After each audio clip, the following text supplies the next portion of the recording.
할렐루야. 8월 25일 화요일 매일 성경 묵상입니다. 오늘 말씀은 이사야 34장 1절에서 17절의 말씀입니다. 오늘 16절의 말씀에 보면 너희는 여호와의 책에서 찾아 읽어보라.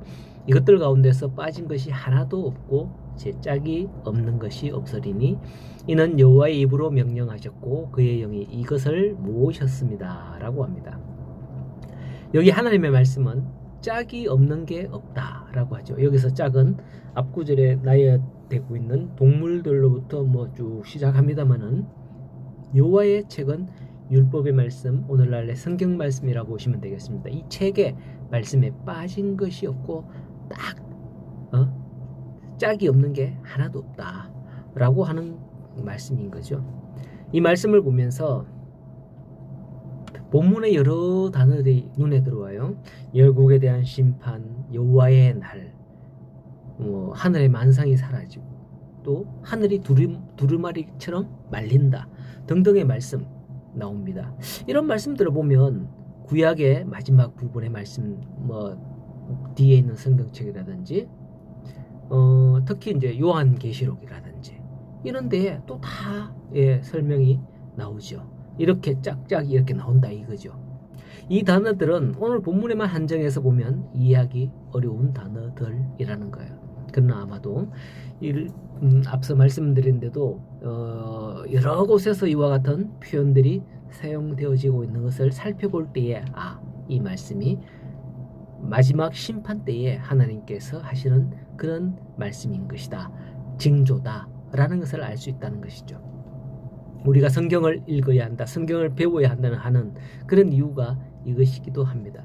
성경 한 곳, 한 절, 한 장으로 모든 것을 판단하고 결정해서는 안 되는 이유가 바로 여기에 있습니다. 성경엔 짝이 있는 거예요. 가끔 우리가 아는 사람 중에 한 가지만 아는 그런 사람 봤습니까? 엄청 무서워요. 그 사람은 그것밖에 모르기 때문에 아예 그걸 갖고 막 죽기 살기로 달라들고 주장하죠.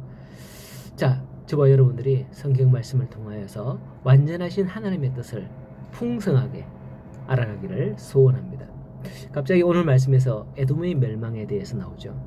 앞서 14장에서 23장까지가 열방의 심판 예언이라고 그랬지 않습니까? 근데 왜 갑자기 또 여기서 다시 에돔에 대한 또 심판을 언급을 하는 걸까요? 유다가 에돔에 대해서 상당한 피해의식이나 이런 걸 가졌나? 이런 걸 생각할 수도 있을 것 같네요. 자, 34장, 35장은 하나님의 심판과 구원이라는 이 양면성을 언급하는 내용입니다. 하나님께서 마지막 날 온 세상의 악한 세력을 심판하여 멸하시고 여호와를 의지하는 자에 대해서는 혈통이나 신분의 차별 없이 구원하실 것이다 라는 걸 예언하는 내용이 34장, 35장의 중심 주제 내용인 겁니다.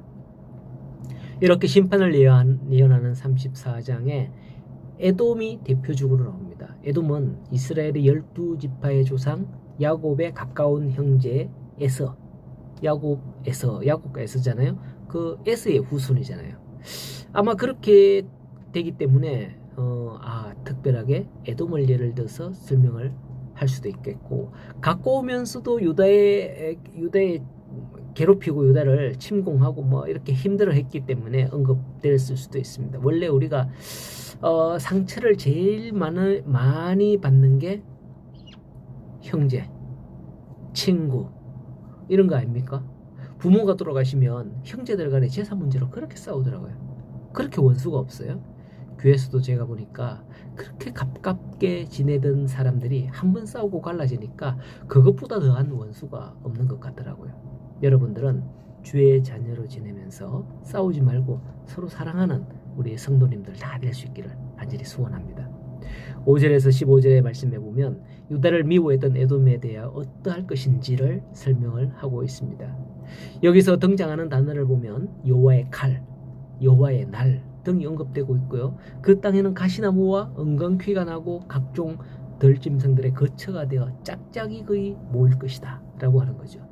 뒤에 나오는 말씀이 바로 여호와의 책에서 빠진 것이 하나도 없고 짝이 없는 것이 하나도 없다 하는 말씀이 나오는데, 이를 통해 생각해 보면 에돔을 향한 하나님의 심판은 에돔에만 있는 게 아니라 다른 곳에도 있겠구나 라는 생각이 듭니다. 그렇게 빠짐없이 마치 짝을 이루듯이 하나님은 심판하신다.